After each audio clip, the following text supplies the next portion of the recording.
Hello everyone. आज बात करते हैं नियति के बारे में। देखिए, जो नियति में लिखा होता है वो हर हाल में होता है। अब हमें लगता है कि वो चीज़ें हम कर रहे हैं, लेकिन ऐसा है नहीं। हम कुछ नहीं कर रहे होते। हमारी बुद्धि भी कुछ इस तरीके से काम कर रही होती है कि जो नियति में लिखा होता है हम ना चाहते हुए भी वहाँ पहुँच जाते हैं, क्योंकि वो तो होना ही है ना। अब आप ये बताइए, जब महाभारत का युद्ध होता है उसमें कृष्ण जी को क्या नहीं पता था? सब कुछ पता था। क्या उनको नहीं पता था जब अभिमन्यु को घेर कर मारा गया? क्या उनको इस चीज़ का ज्ञान नहीं था? था। तो क्या वो अर्जुन को ये चीज़ नहीं बता सकते थे?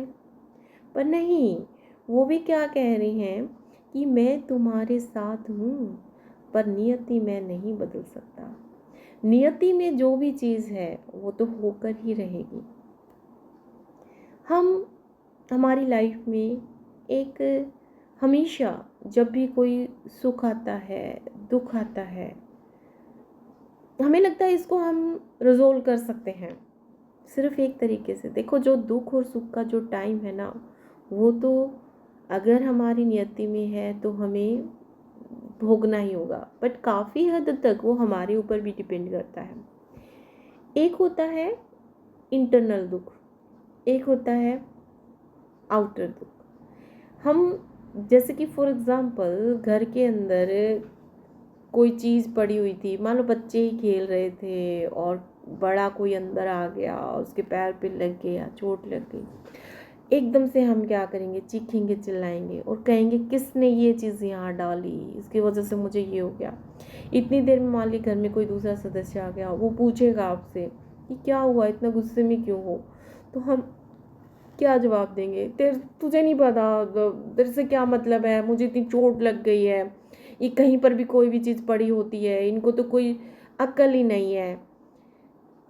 तो जो दुख था, जो हमें इंजरी होनी थी, वो तो हो गई ना। अब हमें करना क्या है? उस पर हमें मरहम पट्टी करके वो ठीक होनी है। बट हमने क्या किया? कुछ ऐसे अपशब्द भी बोल दिए जिससे कि पूरी फैमिली का इन्वायरमेंट ही खराब हो गया ना। तो ये क्या हुआ? बाहरी दुख है ना। तो वो चीज़ हमारी लाइफ में आनी ही थी, नियति थी। पर अगर हम खुद को ये समझ लें कि ये चीज़ होनी थी और इट्स ओके, और अब आगे बढ़ना है, इस चीज़ को हमें आगे नहीं बढ़ना है, उसको बहुत फ़र्क होता है। नियति का तो बहुत फ़र्क होता है। मैंने खुद अपनी लाइफ में कुछ चीज़ें ऑब्जर्व करी कि कुछ चीज़ें ऐसी होती हैं जिनके बारे में आपने कभी सोचा भी नहीं हो, वो हमें मिल जाती हैं बिना कुछ ज़्यादा कुछ किए।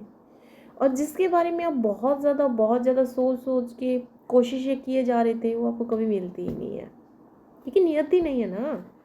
तो नियति में अगर कोई चीज़ है ना, तो पाकर भी खो जाएगी, और अगर है तो कोशिश भी नहीं करोगे, मिल जाएगी।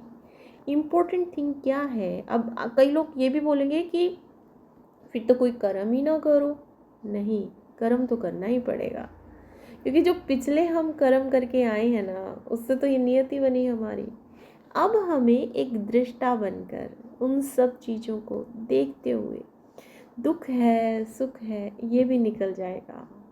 हर चीज़ का समय आता है। बस ये एक लाइन, एक ऐसी लाइन कि हर चीज़ का समय आता है, और जब समय आएगा ना, तब वो चीज़ें अपने आप आपके फेवर में होनी शुरू हो जाएगी।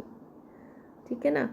क्योंकि एक लाइन है जो कि दुख हो चाहे सुख हो, सब में काम करती है, ये समय भी चला जाएगा। सब्र रखो। अगर दुख है, अगर हम सब्र रखते हैं, तो ये आता है कि ये समय भी निकल जाएगा। और अगर बहुत ज़्यादा खुशी सुखी हैं, तो भी आएगा, कि ज़्यादा घमंड करने की ज़रूरत नहीं है। इस लाइफ को अच्छे से जी लो मैं, क्योंकि ये पल दोबारा नहीं आएगा। सो कंक्लूजन क्या निकलता है कि सबसे इम्पोर्टेंट है, जो भी चीज़ें हो रही हैं ना जीवन में, होने दीजिए, बहते रहिए उस फ्लो में। सो आज के लिए इतना ही।